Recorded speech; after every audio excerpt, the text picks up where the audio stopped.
come on. Commissioner Kane is just getting started. Seems to me like she's been asleep at the wheel. That doesn't seem fair. Really? Between the surgeon muggings, break-ins, and bodies, I think you're maybe just not paying attention. Well, when you say it like That's that... Nightwing? Really?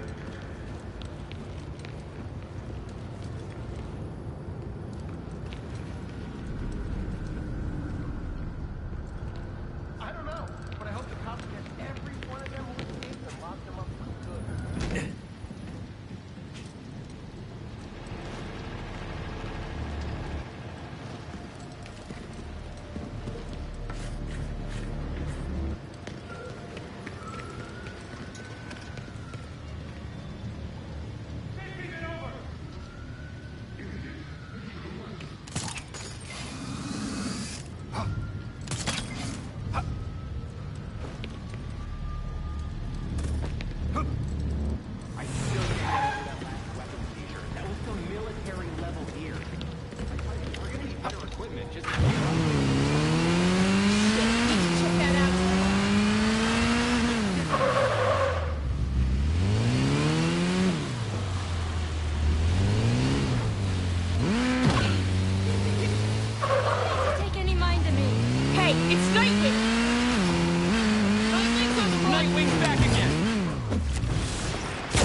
Hey, Alfred, did the city records turn up anything? They didn't. According to the city permits, there's been no mining in Gotham City since the Cauldron was completed. Judging from what we found last night, they've been digging down there for centuries.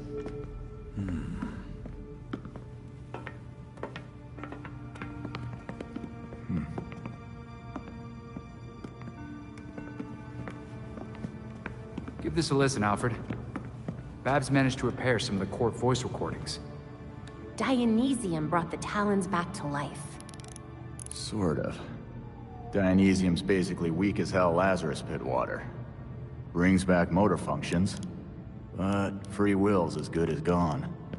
So what is a Talon exactly? Some kind of feral zombie assassin? We've all seen weirder shit. Maybe. Feral zombie. Sounds like Jason, all right.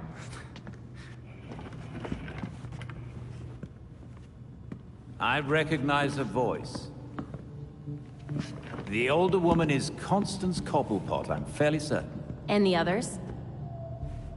More difficult to say. Maybe if I heard them in person. In person? Tim, put the waveforms on the screen. It's hard to find a match with all the damage and voice modulation. Maybe the matching system would have better luck if... We match what we have against the live voices. Fun, but how do we find these jackasses? 2 words. Orchard Hotel.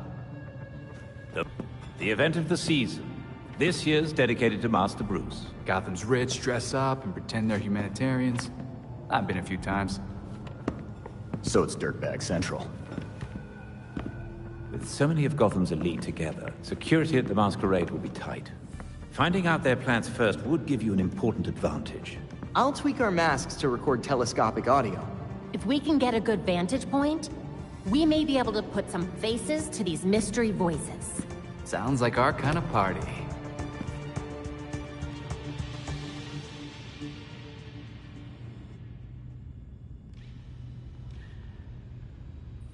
There's new data on the evidence board.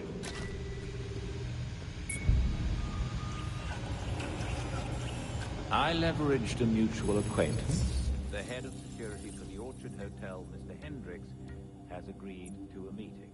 The details are pinned to the evidence board.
Log entry BT-70.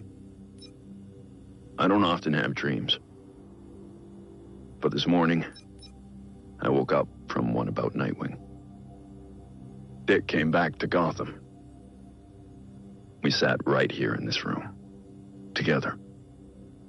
He let me explain myself, apologize for pushing him away. I found all the words I should have said before he left. That's how I knew none of it was real.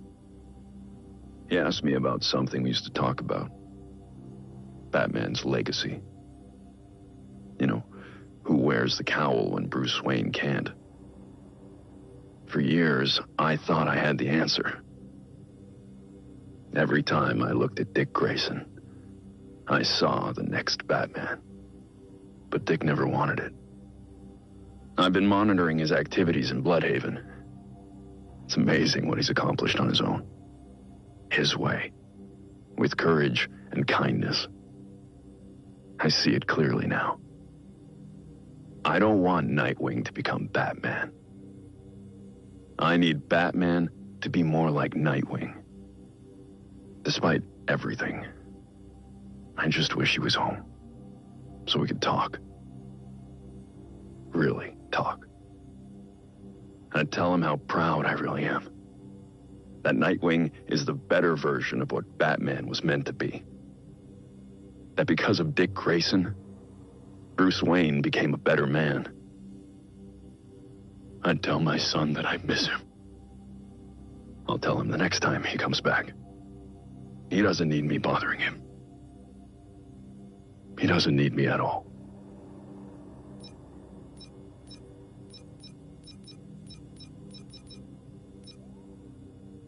Log entry BT-57.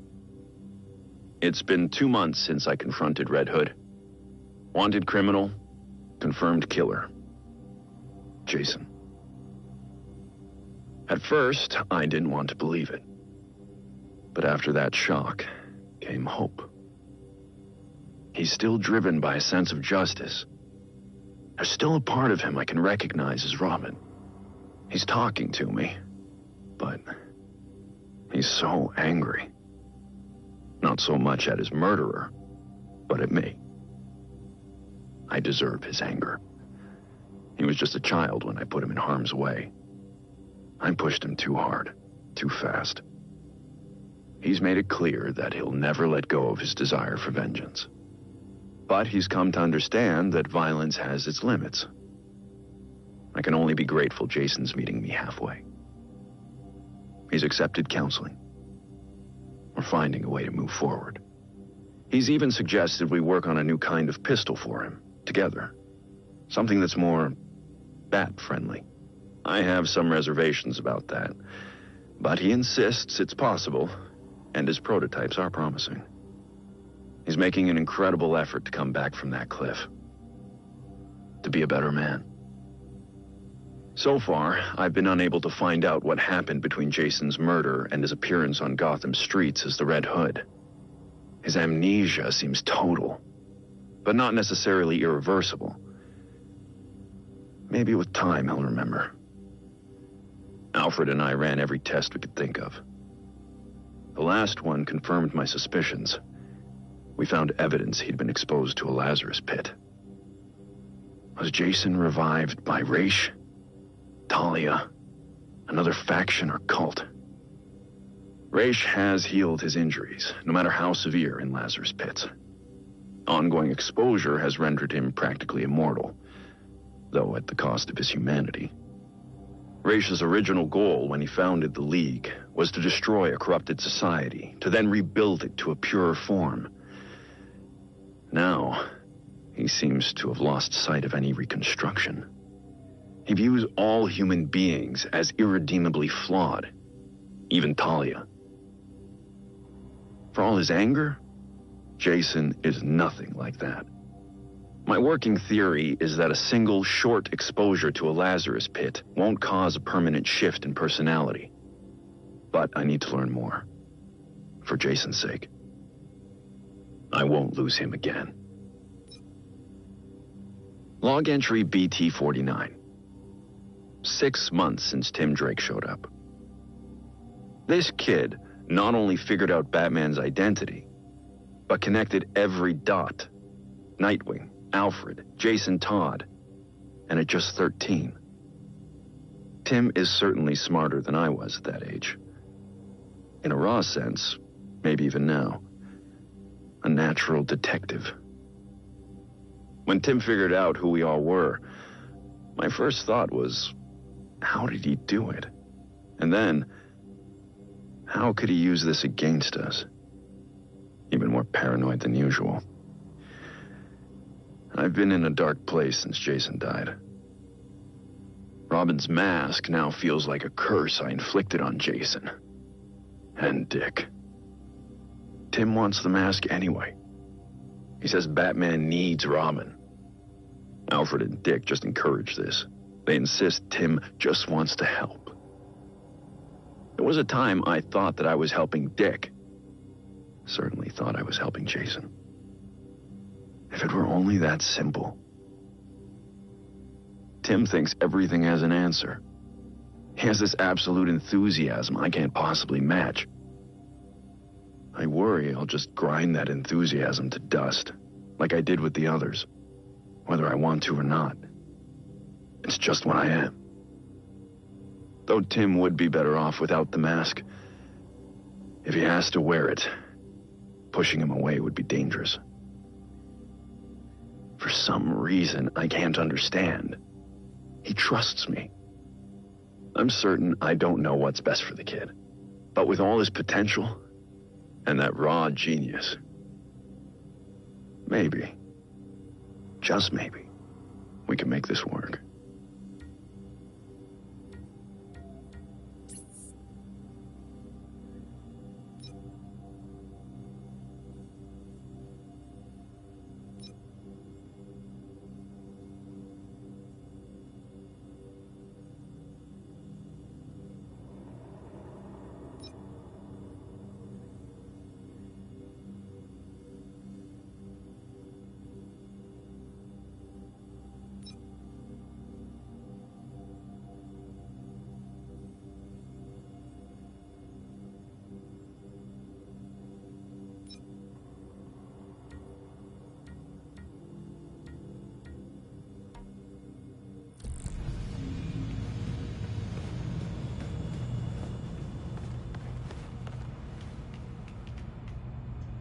I've always heard the Orchard Hotel is haunted. That's true at least one night a year. Bunch of rich ghouls in masks.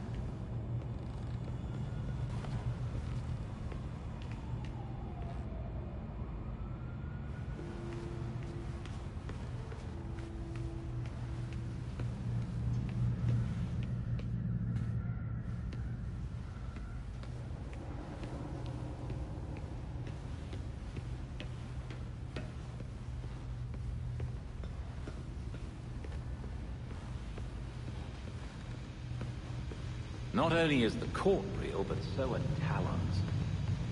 I thought they'd be more, I don't know, intelligent? They're supposed to be the court's greatest weapon. It's more difficult to control someone capable of free will. Or anyone able to think at all.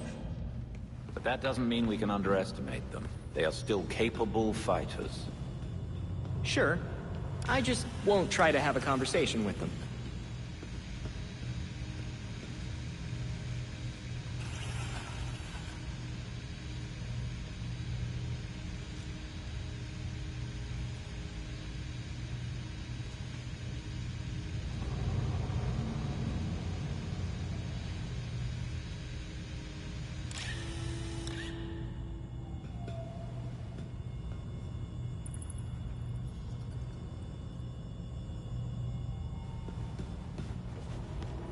The court must have been mining this Dionysium for decades, maybe more. And yet they didn't hesitate to blow it all up just to get us. Sucks we couldn't get more info while we were down there. But you're all alive. That's what matters. Right. They won't be getting rid of us that easily.